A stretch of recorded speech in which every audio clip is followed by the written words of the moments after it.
देखें, अगर पत्नी परेशान होती है तो पति के खिलाफ शिकायत दर्ज हो जाता है। लेकिन अगर कोई पति परेशान है अपनी पत्नी से, यानी जो ये पत्नी है, ये पत्नी से जो पति है वो परेशान है और पत्नी जो है मारती भी अपने पति को, मारपीट करती है, तो उस केस में क्या इस पत्नी के खिलाफ, यानी पत्नी के खिलाफ जो है कोई कानूनी कार्रवाई किया जा सकता है? क्या हमारे देश में कोई ऐसा नियम कानून है जिसके तहत जो है पत्नी के ऊपर कार्रवाई किया जा सके? अक्सर आप क्या देखते हैं समाज में, जो आपको देखने को मिलता है कि जो पति हैं, पति के जो है उल्टा, यानी झूठा शिकायत करके ना पति के ऊपर ही आरोप लगा दिया जाता है। ऐसे बहुत ऐसे मामले होते हैं जहां पर पति की गलती होती भी है और नहीं भी होती है।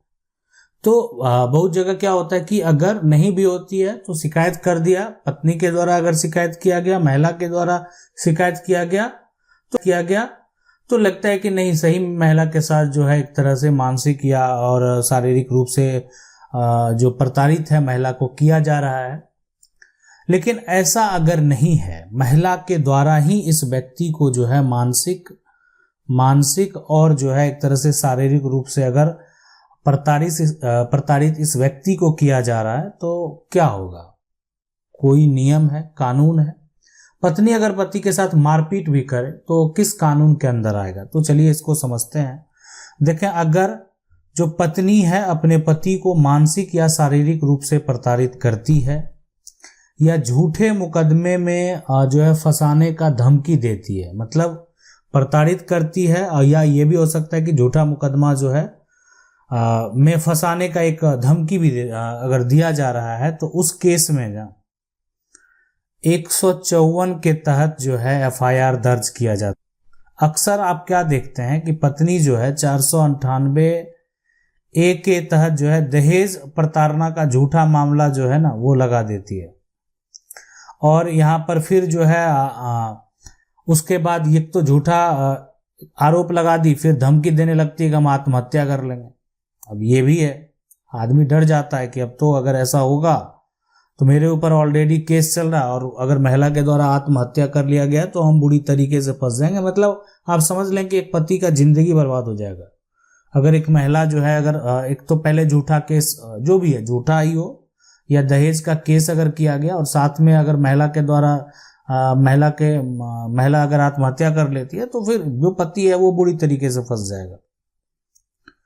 तो इसीलिए अगर इस तरह का कोई भी मामला, पत्नी का, आपका पति से अगर रिलेशन जो है ठीक नहीं चल रहा, पति परेशान है, आप दर्ज करा सकते हैं मुकदमा जो है, यानी हिंदू विवाह अधिनियम जो 1955 की तहत जो है, ठीक है, उसमें धारा 9 के तहत आप मुकदमा दर्ज करा सकते हैं। इसके अलावा पत्नी के खिलाफ जो है फैमिली कोर्ट में आप जो है शिकायत भी दर्ज करा सकते हैं। तो ऐसा नहीं कि आपके पास अधिकार नहीं है और आप करा नहीं सकते हैं, ठीक है। और ऐसे बहुत सारे मामले जो है हुए हैं। देखें, अगर हिंसा जो एक तरह से पारिवारिक हिंसा जो है, अगर उसकी मामला की अगर बात करें यहाँ पर, ठीक है, तो ये सिर्फ ये पत्नी के लिए ही है। पति के लिए ऐसा कोई भी कानून नहीं है, मतलब पति के लिए ऐसा कोई भी कानून जो है मौजूद नहीं है, ठीक है। ये जो है ये ऐसा नहीं कर सकते हैं कि जो पारिवारिक हिंसा है उसके अंदर ये जो है ये मामले आएंगे। तो इस प्रकार के मामले जो है पारिवारिक हिंसा के तहत जो है वो बिल्कुल नहीं आएंगे।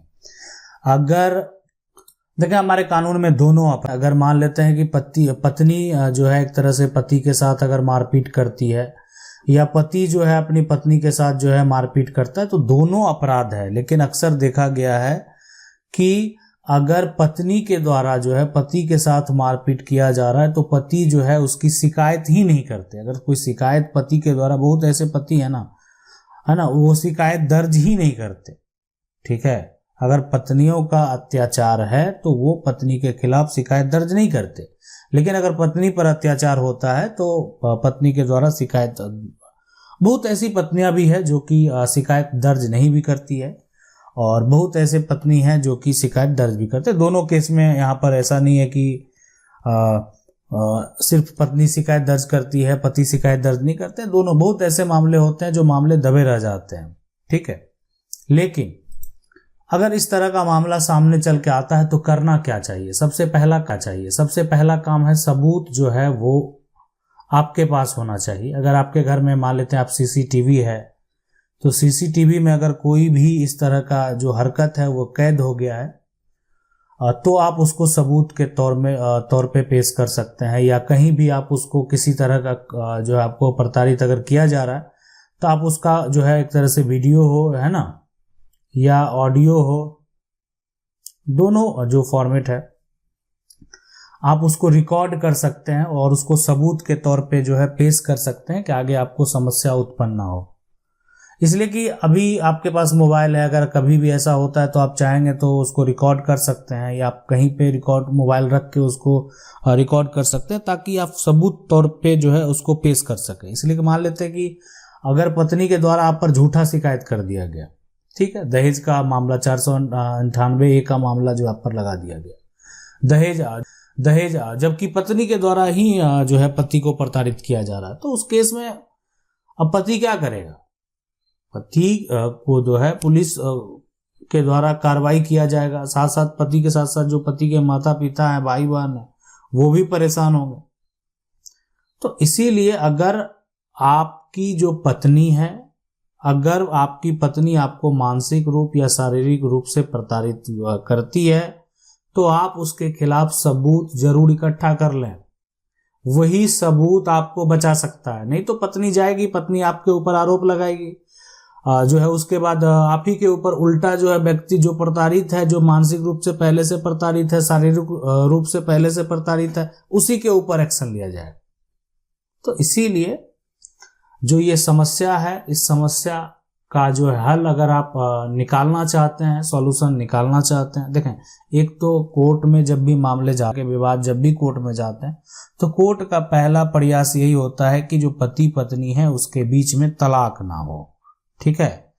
इसीलिए कि जो तलाक है, अगर मान लेते हैं अगर पति चाहता है कि नहीं हमको पत्नी से तलाक लेना तो ले सकता है, और वहां पर जो है विवाह जो है अधिनियम और भरण पोषण अधिनियम भी है, ठीक है, भरण जो है पोषण अधिनियम भी है। और इस अधिनियम के तहत जो है ना, इसमें धारा जो 13 है, ठीक है, आप तलाक का अगर रिक्वेस्ट करते हैं तो आपको तलाक जो है मिल सकता है या मिलेगा। लेकिन उसके बाद जो पत्नी है उसको उसके जीवन यापन के लिए जो भी खर्च तय होता है वो खर्च भी आपको देना होगा। साथ में अगर और कुछ भी कंडीशन अगर लगाए जाते हैं तो उसका भी पालन आपको करना होगा। अब है कि क्या, अगर मान लेते हैं कोई मजिस्ट्रेट के पास ना, मजिस्ट्रेट के पास पति जा सकता है पत्नी की शिकायत करने के लिए, तो बिल्कुल धारा जो यहाँ पर 200 है ना, और धारा जो 156(3) है, ये सीआरपीसी की धारा है, और जो है इसके तहत आप जो है मजिस्ट्रेट के पास आवेदन जो है दे सकते हैं, पत्नी के खिलाफ आप आवेदन दे सकते हैं। हाँ, लेकिन ये आवेदन आप तभी देंगे, आप आवेदन लेकर जा रहे हैं, लेकिन अगर आपका सारा जो भी स्टेटमेंट है वो मौखिक तौर पे है तो आप आवेदन लेकर अगर जाते भी हैं तो कोई फायदा नहीं होगा। मतलब आप पत्नी के ऊपर अगर आरोप साबित करने में विफल हैं, आप पत्नी के ऊपर आरोप साबित नहीं कर सकते, तो फिर आपको मजिस्ट्रेट कोर्ट जाने की जरूरत नहीं है।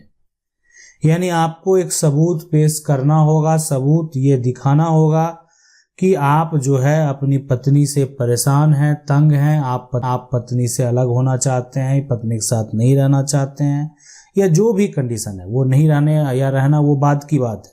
आप अपने पत्नी के खिलाफ शिकायत जो है दर्ज जो है एक तरह से जब कराएंगे, केस फाइल करेंगे, तो आपको ये सबूत देना होगा ताकि इससे साबित हो कि आप मानसिक और शारीरिक रूप से आप जो है प्रताड़ित हो रहे हैं। लेकिन ये केस फाइल करने मजिस्ट्रेट के पास जाने से पहले आपको पुलिस स्टेशन में जाकर जो है एफआईआर जरूर दर्ज कराना होगा। यानी उसके बाद जो है आप जब ये आपने एफआईआर कर दिया, ठीक है, एफआईआर के ऊपर कोई भी कार्रवाई नहीं हुई वो बात की बात है, या एफआईआर से किसी प्रकार का कोई एक्शन नहीं लिया गया, लेकिन अगर आपने एफआईआर दर्ज करा दिया है, ठीक है, पुलिस स्टेशन में आपने एफआईआर दर्ज करा दिया है, शिकायत यहाँ पर दर्ज करा दिया है, तो उस केस में जो है उसके बाद आप मजिस्ट्रेट के पास जा सकते हैं, पत्नी की शिकायत कर सकते हैं। आशा करते हैं वीडियो अच्छा लगा होगा। वीडियो को लाइक जरूर कर दें। चैनल को पहली बार देख रहे हैं, सब्सक्राइब करके जो बेल आइकन है उसको जरूर दबा लें। मिलते हैं अगले वीडियो में, तब तक के लिए जय हिंद।